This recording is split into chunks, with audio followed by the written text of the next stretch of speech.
యూజువల్గా 6 months వరకు నేను ఆల్రెడీ డిస్కస్ చేశాను, ఫ్లూ వ్యాక్సిన్స్ ఉంటాయి. సో అదేవిధంగా 9 months నుంచి ఇంకొన్ని సెట్ ఆఫ్ వ్యాక్సిన్స్ ఉంటాయి. టైఫాయిడ్ వ్యాక్సిన్ ఉంటుంది, MMR వ్యాక్సిన్ ఉంటుంది.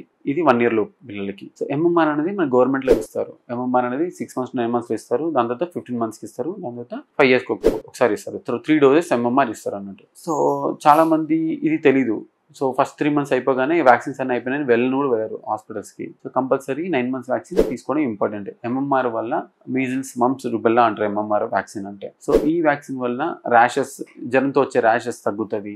అమ్మవారు, చిన్నమ్మవారు ఇలాంటివి అంటారు, అలాంటి కొన్ని తగ్గే అవకాశాలు ఎక్కువ ఉంటాయి MMR వ్యాక్సిన్స్ వల్ల. సో ఇది చాలా ఇంపార్టెంట్ వ్యాక్సిన్. కొంతమంది మిస్ అయినా కూడా ఇది కూడా అంతే, యాజ్ ఎర్లీ యాజ్ పాసిబుల్ తీసుకోవాలి. 6 months బిఫోర్ అయితే తీసుకోకూడదు, ఎందుకంటే దీనివల్ల వచ్చే ఇమ్యూనిటీ మనకు ఆల్రెడీ ఉంటుంది, మదర్ నుంచి వచ్చే ఇమ్యూనిటీ. సో 6 months నుంచి తీసుకోవడం స్టార్ట్ చేయాలి. ఒకవేళ డోస్ మిస్ అయితే యాజ్ ఎర్లీ యాజ్ పాసిబుల్ తీసుకోవాలి. సో ఫస్ట్ డోస్ ఎప్పుడైనా తీసుకోవచ్చు మీరు. ఒకవేళ అసలు ఎప్పుడు తీసుకోలేదు అంటే 2 years లోపు ఎప్పుడైనా తీసుకోవచ్చు ఫస్ట్ డోస్. 2 years దాటిన తర్వాత వచ్చిందంటే అట్లీస్ట్ సింగిల్ డోస్ అయినా తీసుకోవాల్సి వస్తుంది 2 to 5 years లో. 2 years బిఫోర్ అయితే అట్లీస్ట్ 2 doses తీసుకోవాలి. 2 to 1 year అయితే 1 dose తీసుకొని దాని తర్వాత 2 years తర్వాత మళ్ళీ ఎప్పుడైనా 3 years గ్యాప్ లో ఇంకో డోస్ తీసుకోవచ్చు. బట్ ఫస్ట్ 2 doses మాత్రం 6 months గ్యాప్ ఇవ్వాలి. సెకండ్ డోస్ కి 3 years గ్యాప్ ఇవ్వాలి, అది గుర్తుపెట్టుకోవాలి. ఒకవేళ 6 months కి వ్యాక్సిన్ తీసుకుంటే అట్లీస్ట్ 6 months అని తీసుకోవాలి. 1 year నుంచి 1.5 year వరకు సెకండ్ డోస్ తీసుకొని 5 years లో థర్డ్ డోస్ తీసుకోవాలి. సో 3 doses తీసుకున్న వాళ్ళు ఫస్ట్ డోస్ తీసుకున్న తర్వాత 6 months గ్యాప్, సెకండ్ డోస్ తీసుకున్న తర్వాత 3 years గ్యాప్ తీసుకోవాలి.